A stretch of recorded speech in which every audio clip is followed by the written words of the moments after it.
Okay, Jeremy. So the final vote on Survivor last night ended up being 9-1, with you getting 9 votes and you voting for Natalie. Heading into Tribal Council, did you know you were going home, or did you think it could still be Um, I thought it was 50-50. Natalie? But I thought it was 50-50 since day one. Nothing about it had changed since day one.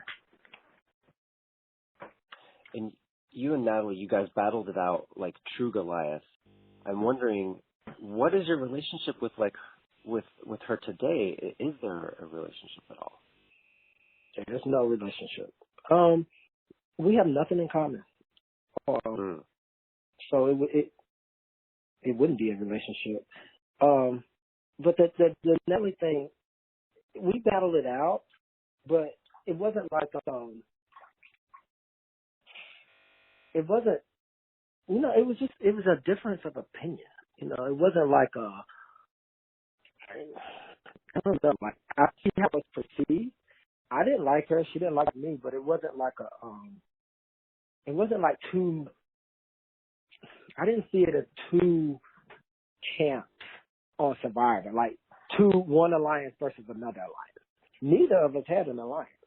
So it wasn't like a Survivor battle where there are two different alliances and they're going at each other. It was just two people who didn't get along. And neither one of us had an alliance. So it was just that. You know what Angelina, speaking of alliances, Angelina really, really wanted you out of the game. She thought you were a schemer. And she had a lot of people on her side. If you had known that, would you have done more in the game to try to get her over to your side? Angelina had a problem with me almost the day of travel because I said in a flippant comment that if she didn't cool it with her showman for John, that she would be in trouble if it got caught on TV or whatever. That's what caused the rift, and I only had like less than a few hours to try to put the fire out. If you saw last week's episode, which is like day 6, Angelina didn't mention my name at all. When the girls were talking on the thing, she said, "Oh, I got other people that I would like to get out," but I wasn't. It wasn't like me and Angelina were having problems or anything like that. So it was no indication. And I had talked to Angelina every day that I was on the island that Natalie would be first. So it wasn't like we weren't talking, and we were in a loose 7-person alliance. So. Right. If you could go back and do it all over again, is there anything you would do differently this time around? I wouldn't have mentioned Angelina being in the show minutes. Yeah. Let's talk about because when you look at the game, you're looking at this episode. This episode is literally the last hour of Tribal, but the last hour before we go to Tribal. But before that point, nobody knew. I never told anybody about Dan's idol until 15 minutes, except Mike, until 15 minutes before we got ready to go. 30 to 15 minutes before I started telling people because I figured I was in trouble. If you look at strategically, I didn't solve no puzzles. There were 3 guys better than me in challenges. Even Mike did that last challenge where we won the fishing gear where you hold those ropes. That challenge was 2 hours. Mike did that challenge. So I wasn't the strongest male. I had no alliances really. I just had loose alliances where I'm like, hey, let's work together if you hear my name. I had no idol. So I don't know. It was no real way to for me, I don't really know any other thing I could have did differently. Really, I'm open to suggestions. The meeting about let's not have side conversations, I wouldn't have did that differently either. Because those meetings, and that wasn't the first one. That was probably like the second or third one we had. Those meetings were to keep us strong because you need people. You need people to be able to communicate in and off the challenges. So when people don't get along at camp, when they get into the challenge and they say, take me out, you say, I want to go in, I know that puzzle, they're not going to come out because they don't want to hear your voice. Kind of like how the Davids and those challenges were. They weren't communicating, so they didn't want to hear each other's voice. I was trying to make sure we avoided that because we always needed a very strong physical advantage and a teamwork because the Davids could do puzzles fast. So if ever we had a challenge and it had a puzzle, we have to make sure that we worked so well together in that first part that we got enough ahead of them to, just in case there was a slide puzzle or anything that Christian could come up and do within 5 seconds.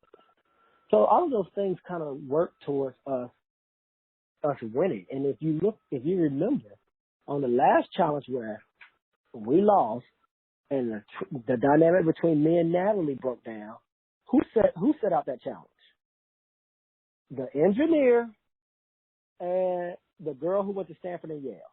Natalie refused to set out because the dynamic of the tribe had broken down now, and she fell on the outs. And so she got in there and wasn't able to help Allison do anything. And who solved the puzzle? Angelina solved it from the side. But had we still had that unity, Natalie, we might could have convinced. Well, 9 of us did. Natalie fell on the outs, and so when she fell on the outs, she wouldn't sit out. But those speeches that I would do kind of avoided that in the beginning because she couldn't get along with Angelina. She couldn't get along with Natalia. She didn't get along with Mike. She had problems with other people. And so somebody had to come together and say, okay, y'all, let's work this out. Let's smooth this out. Yeah. So, no, I don't regret that. It seems stupid on TV, but in reality, we had 2 more days of laying in the sun. Those next 2 days were the best 2 days that we had because the sun came out and nobody was scheming and we got to play in the sand. Can you tell me about your friendship with Mike? It looks like you guys were really close out there. And did you know going in that or did you know after you met him that he had been on The Amazing Race and he was kind of a little bit famous? I knew nothing about him. And when he first started, we had a fight about building. If you go look at the behind the scenes footage that's on CBS Express, me and Mike the first night Natalia tried to build that shelter. It did not work. I threw some stuff together and we slept under that, but it provided no shelter. And then the next day, Mike comes up and is like, okay, take all this stuff down and I'll build a shelter. And I'm like, you got to give us some more information. You just can't come and tell us to take it all down. What is your plan? And so we had a disagreement about that because I was like, Mike, yesterday you were gone the entire day. You've only been here 5 minutes and now you're coming back telling us all what to do. You got to be able to formulate a plan. And when we got through that little argument, we became best friends because he realized, this person is not trying to talk down to me. He just wants me to communicate what it is that I want. And after we did that, we just, mutual respect is the basis of all fruitful relationships. And once we got that, everything else grew. But Alex was also my other best friend too, so you didn't see as much with me and Alex. But me and Alex were just as close as me and Mike. It looks like next week the tribes are going to be mixed up, and so I'm wondering if you had made it to next week, who on the other tribe do you think you would have gelled with really well? If I would have made it to next week, I would have won $1 million. Wow. And I would have gelled with everybody because that other side is, I don't know, maybe not Larissa, maybe not. I would have been able to gel because my side was all West Coast. 7 out of 10 people came from Southern California. The other side was half of them were from the South, So I would have been able to use some of that Southern thing on that side too. So I was looking forward to the mix up because a lot of those people on the other side I would have had some other life experiences that they would have connected to, and I feel like I could have failed. Well, final question, Jame. Who do you want to win the $1 million? Now that you're a viewer like us watching on TV, who are you rooting for each week? Me, I'm still rooting for me. I'm still rooting for me. I'm like Richard. I'm like Little Richard. I ain't never won. I'm still rooting for myself. No, I don't. I love that. You know, the thing is, I don't know anything that happened really after I left. But I do love Kara. I love Alex. But the reality is, I think it's going to be, I mean, Angelina, Allison, and I don't know the other side, but on my side, I just felt that they were smart. Like, I could feel like that they were smart and they were playing the game. And I felt like they didn't have, with me gone, I didn't feel that they had as much mental challenges facing them as they would with me in it. So I'm not rooting for them per se, but I think they might do well.